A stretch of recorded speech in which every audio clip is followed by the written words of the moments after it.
परम शांति। देखिए, जो स्ट्रेस है, स्ट्रेस से हेयर फॉल, बहुत सारी साइड इफ़ेक्ट होते ही हैं।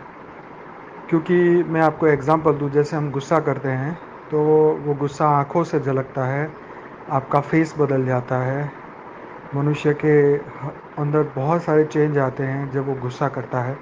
इसी तरह स्ट्रेस है, तनाव है, टेंशन है, चिंता है, इच्छा है, कामना है, हर संकल्प, हर विचार एक एनर्जी है जो कि हम खुद ही उत्पन्न करते हैं, और हम खुद ही इसको बढ़ाते भी हैं, घटाते भी हैं। तो ये हमारा फ्री विल है, हमारी चॉइस है। क्योंकि जब तक विजडम नहीं आएगी तब तक तो ये होगा ही होगा। हमें ये विश्वास करना चाहिए कि जो हमारा है वो हमारे साथ रहेगा, जो हमारा नहीं है वो हमें छोड़ के जाएगा।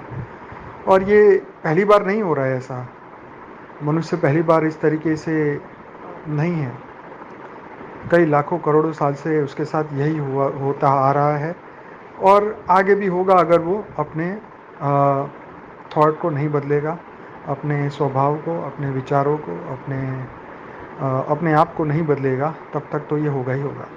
विजडम ये कहती है कि अगर हम ये यकीन कर लें तो हमें शांति आ जाती है। हम जिस सत्य को स्वीकार कर ले, सत्य को मान ले, फिर हमें शांति आ जाती है। फिर रोज मरने से अच्छा एक ही बार मरो। मतलब कि उस पे, सत्य पे भरोसा कर लो, ताकि आपको उसके बाद कोई टेंशन ही ना रहे। हाँ, ठीक है, जीवन में जो होने वाला है वो होने वाला है, कर्म के अधीन होने वाला है। कर्म जो हमने किए वो हमारे सामने आने वाला है, उसको स्वीकार कर लो। कौन मिलेगा, कौन छूटेगा, ये कोई नहीं जानता।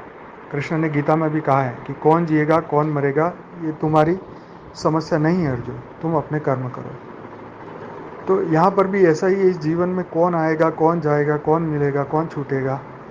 तो इसलिए जो हो रहा है उसे होने दो, जो होने वाला है वो भी अपने आप होगा। आप कुछ करो ना करो, you have to witness it. आपको देखना ही होगा वो, आप उससे बच नहीं सकते। पर फिर भी फ्री विल आपके पास है। आप किस तरीके से उसे हैंडल करेंगे वो आपके पास है। आपके स्ट्रेस को कैसे हैंडल करेंगे वो आपके पास है।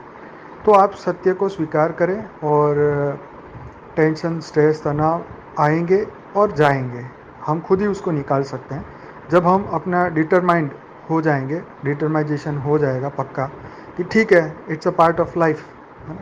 तो उसको एक्सेप्ट करते ही हमारे अंदर जो है विजडम उत्पन्न होता है, अज्ञान खत्म होता है और ज्ञान जागृत होता है। फिर हमें कोई फ़र्क नहीं पड़ता है आगे क्या होगा, क्या नहीं होगा, कौन मेरे साथ रहेगा, कौन जाएगा।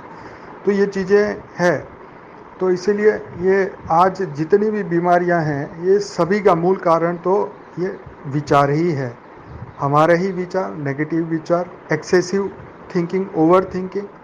और उसके ऊपर बहुत सारे हमारे वीडियोस भी हैं। तो मन को रोको, मन को समझाओ, अपनी विजडम बढ़ाओ। बुद्धि से ही मन कंट्रोल में आएगा। बुद्धि जब एक लाइन बोल देगी सत्य की तो मन अपने आप शांत होगा। तो इसीलिए तर्क जो है, लॉजिक, तो बुद्धि जो है तर्क देगी मन को, तो मन शांत होगा। तो इसी तरीके से अपने आप को समझाओ, बार बार समझाओ कि ये जो दिख रहा है ये असत्य है। सत्य तो सिर्फ हमारी आत्मा है, आत्मा के सिवा और कुछ भी सत्य नहीं है। ये दुनिया हर पल बदलने वाली है, रिश्ते हर पल बदलने वाले हैं। ऐसा एक जन्म में नहीं, अनंत जन्म में हुआ। अनंत जन्म में अनंत माता पिता मिले, अनंत भाई बहन मिले, अनंत पुत्र पुत्री, बहुत कुछ हुआ। तो इसीलिए वो भी पहले जन्मों में वो छोड़ के चले गए थे। आज अगर वो होंगे तो दोबारा आएंगे जीवन में। कोई रिश्तेदार बन के आएगा, कोई फ्रेंड बन के आएगा, कोई कुछ बन के आएगा। तो ये पार्ट ऑफ ये गेम है। बस ये समझ लो कि आपने, आपका ही कर्म आपके सामने आएगा, ये मान लो। और टेंशन छोड़ दो, बस जो होना है वो होने वाला है।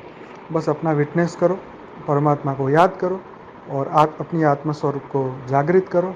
तो ही आत्मा के ऊपर फोकस करोगे तो ही ये सब चीज़ें हटेगी। क्योंकि दुनिया में तो माया है, और माया में तो बुद्धि रहेगी तो यही चीज़ बढ़ने वाली है। तो आत्मा के ऊपर फोकस करो, आत्मा कल्याण के ऊपर फोकस करो, और जितना हो सके आत्मा की चिंता करो। कृष्ण ने भी अर्जुन को यही कहा था, हे पार्थ, आत्मा की चिंता करो बस। है ना। तो इसी तरीके से आप अपने स्ट्रेस को मैनेजमेंट कर सकते हैं। परम शांति। की परम शांति सोचो, बोलो परम शांति। Join us daily for live meditation, 10 p.m. to 11 p.m. on YouTube Live. Subscribe now. Website www.paramshanti.org. Email us anant@paramshanti.org. Like, share, subscribe. Join today.